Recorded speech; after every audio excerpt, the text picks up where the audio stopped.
黃毓民，多謝主席。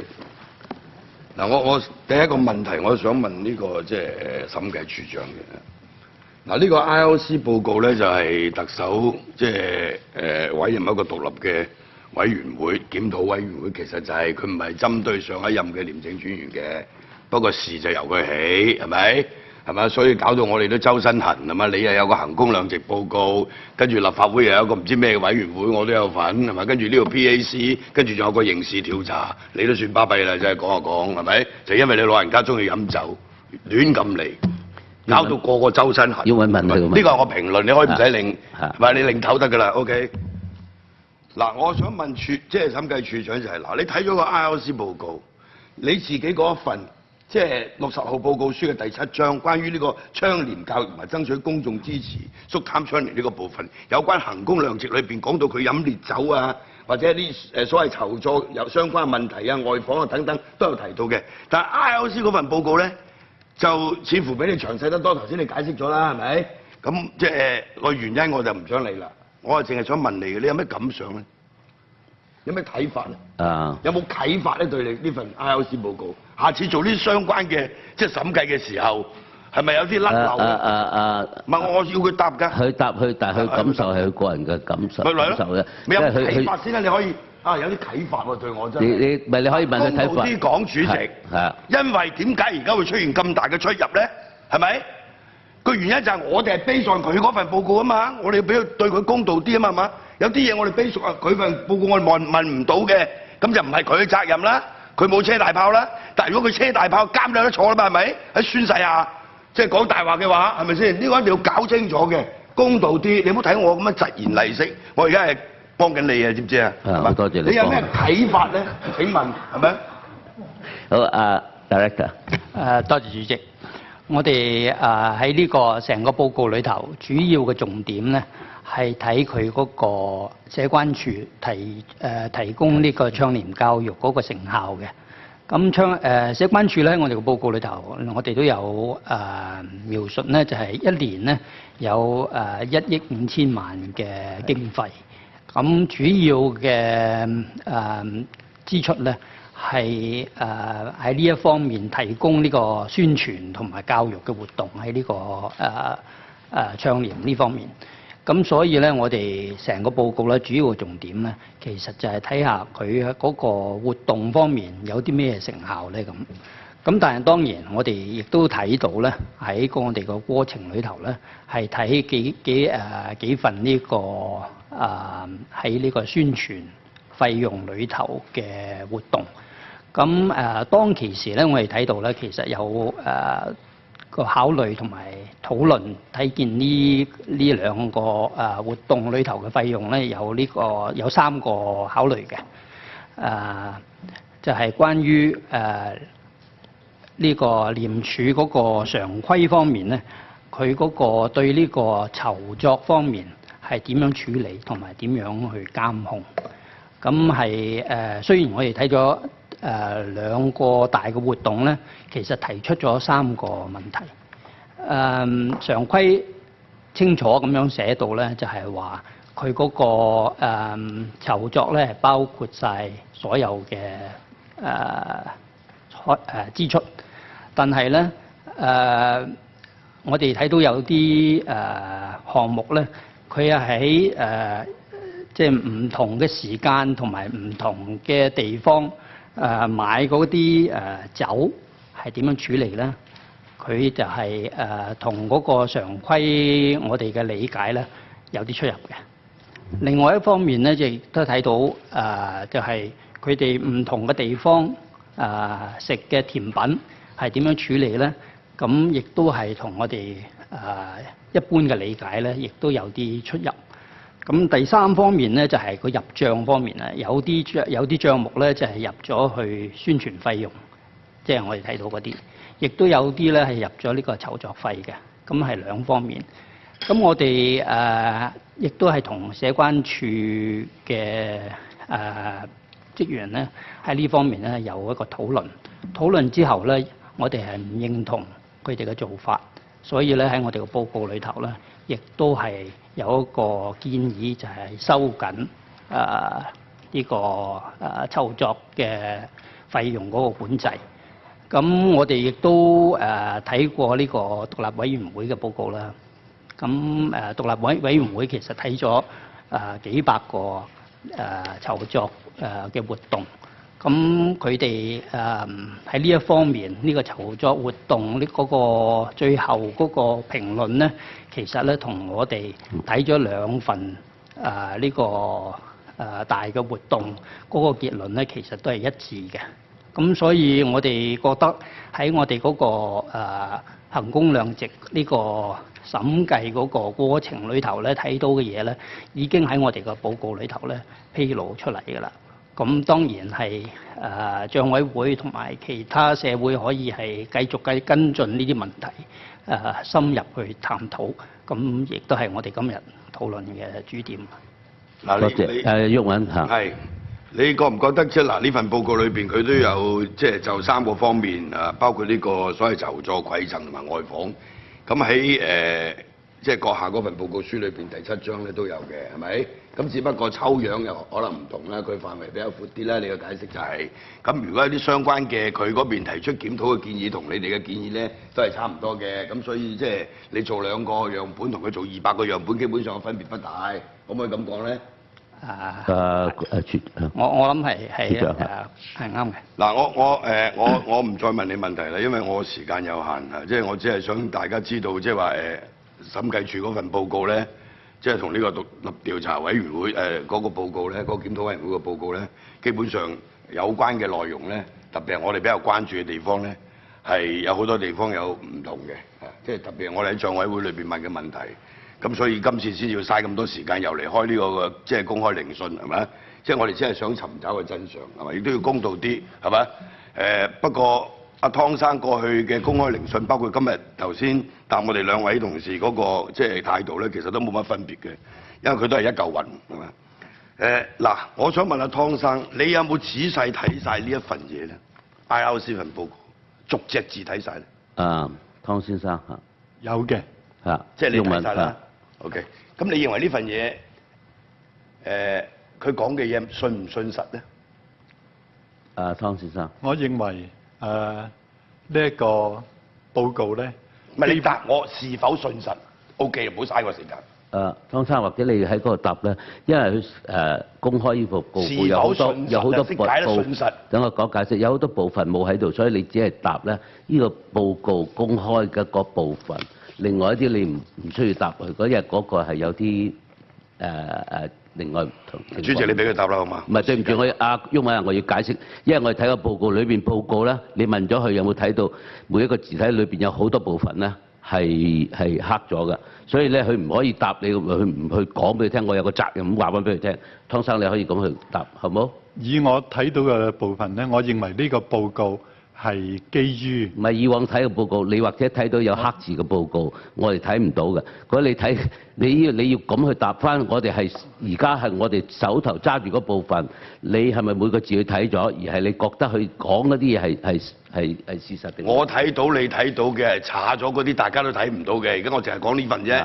OK， 我睇到嘅亦都係查咗，咁啊根據呢份咧，我覺得佢係基於數字。基於事實嘅 ，OK， 即係信實啦，係咪？好啦，入邊有關嗰啲所謂檢討嘅意見，甚至話你任內嗱入邊全部都講前任廉政專員嘅 ，OK？ 所講嗰3部分有關饋贈、外訪、籌作嗰啲嘢，有違規嘅地方，咁都係信實啦，係咪？湯先生，我覺得唔好覺得，你答我是否信實？話你違規嘅地方是否信實？湯先生有一啲地方，我係會有不同嘅意見嘅。好，嗱，你有不同嘅意見，同你認為呢份嘢是否信實有啲差別㗎，阿哥。你有不同嘅意見，即係話佢入邊有啲內容係唔係事實嚟嘅，所以你咪不同意見咯。定係佢提出要求你檢討，要求而家個廉政專員去檢討嘅，以後去檢討嘅，你有不同意見咧？你講清楚喎。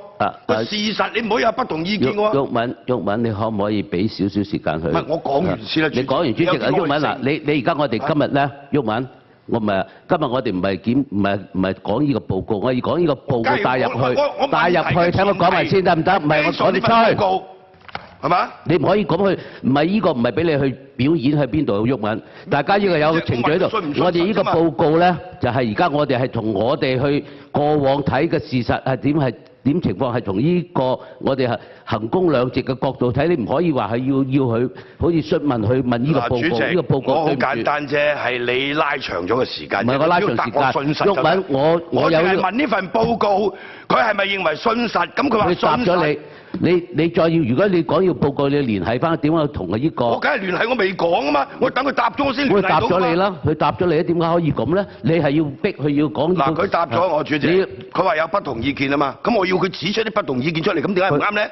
冇啱唔啱，我就要你喺呢一方面從衡工量值嘅角度點去睇啊嘛。點解冇關係啫？梗係同衡工量值有關係啦。咁解釋佢點解有關係咯？關係喂，大佬，如果呢份嘢佢認為有意見嘅，係咪？佢話咗聽佢答咗你啊嘛。或者機票 upgrade 咗係唔啱嘅，違反規定嘅。外訪冇請教過，咪冇問過呢個特首批准嘅，呢啲同衡工量值點解冇關啊？你喺邊部分要問毓民？你唔可以就咁攞個成份報告咧去問佢，咁喺呢個對佢公平唔係好公平。嗱，主席，我唔想同你嗌交。唔係嗌交，係我做緊主席。我係有個程序嘅。佢答咗我呢度，我就問下一個問題㗎啦。OK？你問佢嘅問題，我問，唔俾你問，你係要問咧，你係要局部去問翻邊部分去問，你唔可以拎起成個部分去，你要對佢都要公平啲。我哋係而家係從一個公開聆訊嚟嘅啫嚇。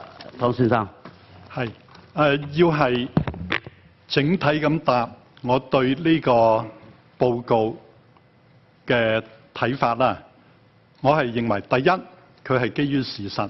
第二，報告咧講嘅內容啊，除咗事實之外啊，佢亦都係有佢嘅意見，有佢評論，有佢嗰個推薦。我認為報告整體係對於廉署問題嗰個了解、分析未來運作係好有裨益。我話我係有意見，呢個係一個特別嘅事項，一個事項我係有一個保留嘅。咁你可唔可以指出嚟咧？毓民，等我問咗你。舉下例。睇下答咗我叫你答，問你先再問好唔好？等我講完咪你邊部分？我主席，我只能夠話係保留，就唔係話唔同意，一定係嘅，更加唔係話反對。我覺得係要進一步澄清咧，關於一個違規，關於一個即係被定性為違規嗰個事項咧，一個單一嘅事項咧，我係有保留嘅，係關於外訪有關。咁容許我主席容許我揾翻嗰個有關部分。主席，我亦都唔敢話我對呢個報告嗰個理解係即係一定係正確。我係想我可以引據個報告。可以。第6部分違規情況及不足之處的摘要。咁我係睇向第43頁。中文版係咪啊？我只係。你用個邊個？尾違規個外訪之下嘅違規個案。你講個 paragraph number 啊，唔該。paragraph number 係L subparagraph L 係6.1 L。第6部分違規情況及不足之處摘要，個報告嘅中文版本42頁啊，主席。係6.1。43頁，43頁裏邊咧就有 L。之下有1同埋2係講昆明成都，以及有個評論咧就主席，我想提出保留咧，實情就係關於違規個案定性為違規個案咧，我係有啲保留嘅。但係主席，呢個並不表示我係唔同意。將來咧就將嗰個行程就盡申請人所知更詳盡地向特首報告。咁呢一個建議我係同意嘅，但係我有困難嘅地方咧，就係將以前雲南四川個申報定性為違規咧，我係有保留，我係想有機會表示我意見嘅。表示咗你意見，毓民唔該繼續問下。嗱，第一個問題咧，我問你係好簡單嘅啫，你應該都答到嘅。喺呢個即係 IRC 嘅報告第2.5B 段嗰度咧，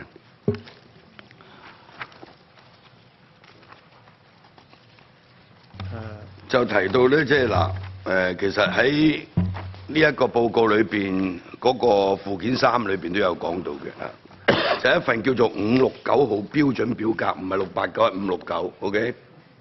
呢個569號標準表格咧，就係 ICAC 行政總部推行嘅一個表格，註明籌措開支包括飲品同埋小費。09年7月，廉署有修訂常規，講明人均開支應該包括食物、飲品同埋小費。當時你老兄係 ICAC 嘅專員。你知唔知道呢個569呢一個表格？湯先生，主席，我了解嘅係報告第20頁3.8段，嗰度有比較詳細嘅。唔係，我叫你答我啦，唔係你話俾我聽，我梗係知道呢個表格講乜嘢啦，係咪？我而家叫你答我，你知唔知道有呢個表格？你做專員喺你任內，你答我有。或者冇咪得啦，湯先生，你我係有機會喺昨天，實情只係昨天係得到廉署一啲資料，個資料顯示出咧呢個表格569嗰個修訂咧嘅過程，我係冇參與嘅。即係當時你係唔知嘅。但係我真係，但係呢個報告，頭先毓民問你第一個問題，你有冇睇過呢個報告啊嘛？我有睇過呢個，有睇過啊嘛。有睇過。佢而家問緊你唔係廉署嘅資料啊，佢而家問緊你呢個報告。頭先你答佢，你有睇過啊嘛？咁你話你琴日先去，琴日嘅資料同呢個報告嘅資料係雖然有啲係一樣，但係個問題你答佢而家問緊你個報告呢個資料569，你可唔可以答得翻去呢度？好嘛？呢個資料個569 Annex 3嗰度啊。Annex 3係。我係有睇過呢個報告。咁你睇過，毓民你可以繼續問佢。主席，我係問佢喺廉署，即係話佢做專員任內有冇知道有份咁嘅表格？又點解要修訂咧？點解要將個小費飲品係咪同埋食物一齊並入呢個人均咧？係咪？因為而家個報告審計署個報告好清楚啦嘛，係咪？你飲品係咪？你分單啊嘛，係咪？咁所以我問你個569表格就係話已經喺08年、09年已經有㗎啦，係咪？咁你會唔知？知道有呢個表格㗎。嚇？咁你頭先答我係話睇咗廉署啲資料先知啊嘛？你而家話俾我聽，我而家問你當年你做緊嘅時候，你知唔知啊嘛？喺09年佢問09年。09年呢個569個報告嗰個建議出嚟，咁佢問你有兩個問題：第一，你知唔知？第二咧？點解你如果你知道點解仲係有咁嘅事情發生咧？你知唔知點解要改咧？咁可唔可以答得就毓民？主席，問題就係兩個層面。我係知道有咁嘅表格，我係就我記憶我所知咧，我係唔知道更改嗰個背景同埋過程。毓民啊，唔係佢都冇答到問題。你所謂知道嘅嗱，08年6月，行政總部就推行第569號標準表格，註明籌措開支要包括飲品同小費。09年7月，廉署又修訂嗰個常規，講明所有呢啲籌措嘅人均個開支要包括食物、飲品同小費。嗱，呢個有分別嘅，係咪？嗰個人均嘅計算係咪？咁你嗰陣時係廉政專員，我問你嘅問題就係嗰陣時推行569同埋修訂569嘅時候，你知唔知情？湯生，我印象同埋剛才我提過一啲新嘅資料，就係去覆核我一個印象。我係唔知道關於修訂嘅情況。我係知道有咁嘅表格，但係我唔知道修訂嗰個情況。毓民。第二個問題，嗱喺呢個IRC 報告第5.10段嗰度，你可以見一見嗰個睇下先，5.10。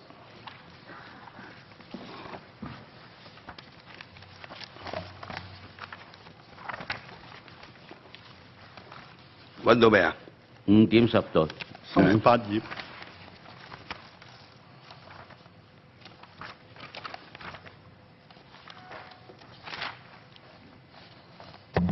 呢個問咗好多次，但係你都要答。我揾到。揾到啦嚇 ，OK。嗱，麗江同埋落山嘅行程係你提出嘅，你答我係定唔係得㗎啦？唔係我提出嘅。如果我了解啫，係咪我話去落山麗江？唔係。即係麗江同落山嘅行程唔係由你湯顯明提出嘅。OK。主席，並非我提出嘅。好，但係你必須要向特首提出申請，啱唔啱啊？主席，我係必須向特首提出整次外訪嘅申請。係。嗱，你話落山同埋麗江嘅行程唔係由你提出，但係你又即係話冇喺行政長官申請批准嘅時候，明確提及呢個落山同埋麗江嘅行程，啱唔啱啊？湯生，我向特首提交嘅申請書冇提及麗江同埋落山，我有解釋。呢個係事實嚟嘅。我可以解釋。你可以解釋，俾咗好多機會你解釋，你冇解釋到。我一路都係等緊一個詳盡嘅機會解釋，我亦都開始咗解釋。或者毓民可唔可以俾佢解釋下？你想唔想喺呢度俾佢解釋下？個問題清唔清楚啊，主席？好清楚，你今次問得好清楚，但係我又俾你，你可唔可以解釋下？我已經係開始咗解釋。因為3個議員問咗你㗎啦，佢係第三議員。開始咗解釋咗一半㗎啦。你冇解釋到，你而家解釋俾你。我係未解釋完。好。雲南，我係喺年底得到呢個資料。咁啊喺1月5號，即係咧一個工作天以後，當時我相信，即係我自己本人啦，廉署整嘅資料咧，就係知道會係訪問雲南，亦都係向特首提交咗同樣嘅資料。當時咧就係表格。大家都有㗎啦。咁我相信麗江呢一個即係加入麗江呢個過程咧，係相當遲嘅階段先至係做決定。嗰個亦都係特首批咗我去雲南之後嘅決定。咁我雖然冇即係對麗江冇咩認識，但係亦都知道咧，麗江係雲南嘅一部分，能夠去即係得到去雲南批准咧，同埋我自己嘅資料就係雲南裏邊嘅內情係由雲南檢察院隨後再安排。咁我認為特首批准我去雲南咧，就已經係涵蓋咗雲南以內㗎啦。係毓民。你呢個係違規㗎，你知道係嘛？我剛剛主席係向你表述，亦都係答黃議員嘅時候咧，我對呢方面係有一個保留。即係你唔同意係違規嘅。OK，唔係，等我俾多啲資料去答啦，因為咧 Gen 24，唔該睇睇 Gen 24。Gen 24毓民問你個問題咧，就喺 Gen 24 ICAC 俾我哋嘅資料咧，就係成個行程。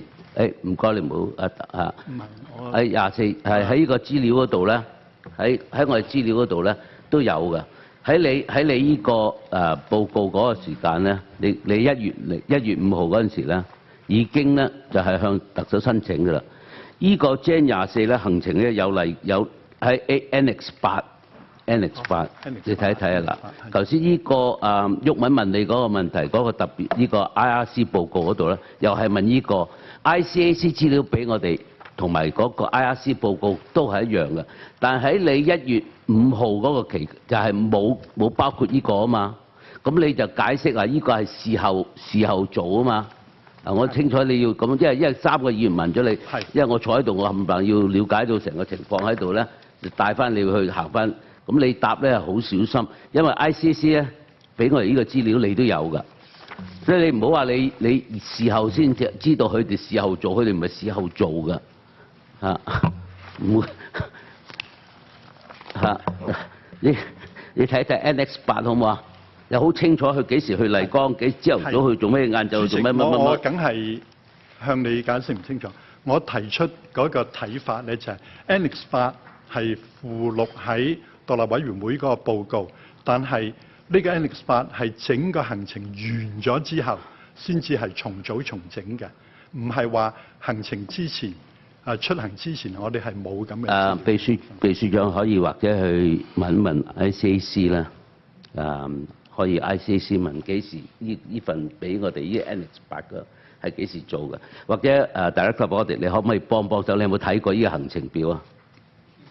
呢個冇嚇，咁咧就問問 ICAC 就係呢個幾時做？呢個 Annex 8嗰度嚇，好嘛？嗰個答案好清楚㗎啦，即係呢2次你都係冇，即係話喺申請呢一個行程嘅時候冇提及呢個麗江同埋落山嘅行政長官係咪啊？咁我想問你另外一個問題啦，喺呢度落嚟嘅，你可唔可以具體話俾我聽，麗江同落山你吸收到啲咩反貪經驗，同埋提供咗啲咩反貪經驗俾呢個麗江同落山嗰啲人咧？請問係。咁喺呢2次裏邊有冇幾多支茅台咧？湯生。關於麗江，我睇翻附件7第60頁咧。一來就有呢個行程，二來咧佢亦都係引起我經驗。當時係訪問麗江人民檢察院，麗江呢個選擇咧，根據我記憶，佢哋有同我提過點解揀麗江。原來麗江喺數年前，我哋到訪之前數年前咧，就係經歷過一次好大嘅地震，地震係之後重建。咁佢覺得整個重建過程咧係有特別嘅意義。呢個麗江人民檢察院同我哋作過有交流，亦都係參觀過檢察院佢哋一部分嘅運作制度。話向我哋解釋咧係參考廉署嗰個運作制度。毓民，佢未答你第二個問題係嘛？嗱，你喺麗江咧，即係09年1月16日禮拜5朝頭早咧，就2個行程嘅，一個就訪問麗江市人民檢察院。頭先你講嗰啲嘢，可能就喺呢個行程裏邊啦，啲啄。跟住咧，成日嘅行程就係咩咧？參觀呢個麗江玉龍雪山，考察麗江束河古鎮。你考察個古鎮要咩咧？係咪？跟住就食飯，係咪？成日個行程喺呢度啊！係得朝頭早嗰個行禮而餘，嗰個係一個拜會嘅行動嚟嘅，唔係一個交流，大家喺度講反貪經驗嘅一個場合嚟嘅。呢個已經係好清楚，喺行程表裏邊已經係好清楚㗎啦。你唔使答嘅呢個，我話俾你聽啊。OK， 第3個問題喺呢個即係獨立報告書嘅第5.13段裏邊啊。毓民就問埋呢個問題嚇。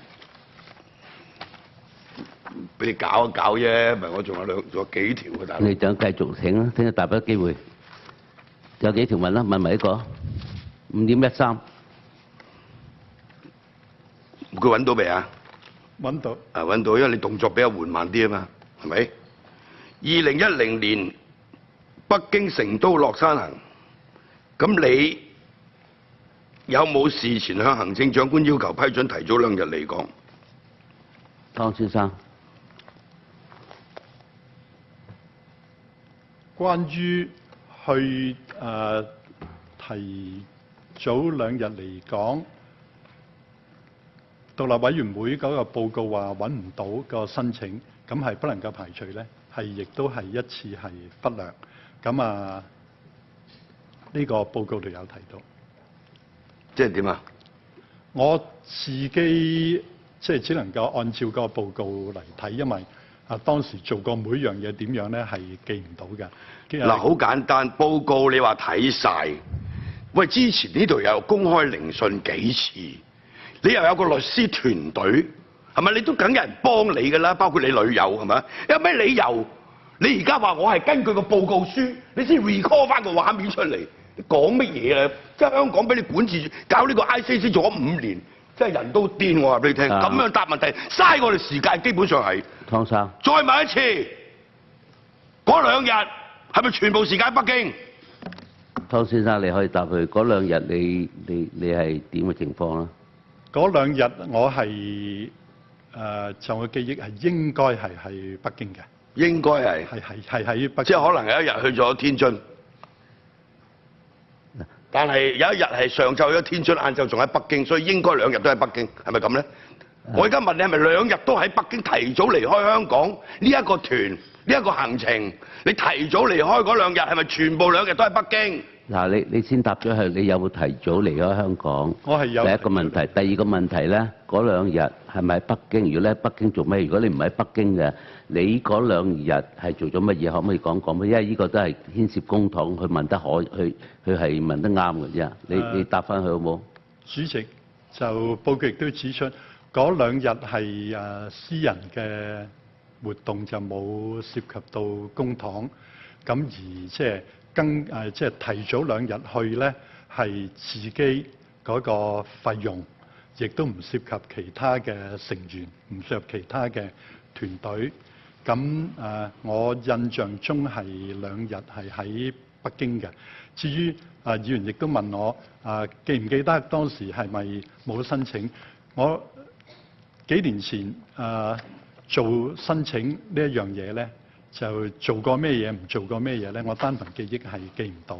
咁但係更改機票咧，呢個係要經過部門另外一個部分嚟做嘅。毓民嚇。嗱，仲有一條嘢好簡單嘅啫。嗱，喺6月20日嗰個公開聆訊又好，你唔使揾嘅啦，我係講件事俾你聽嘅啫。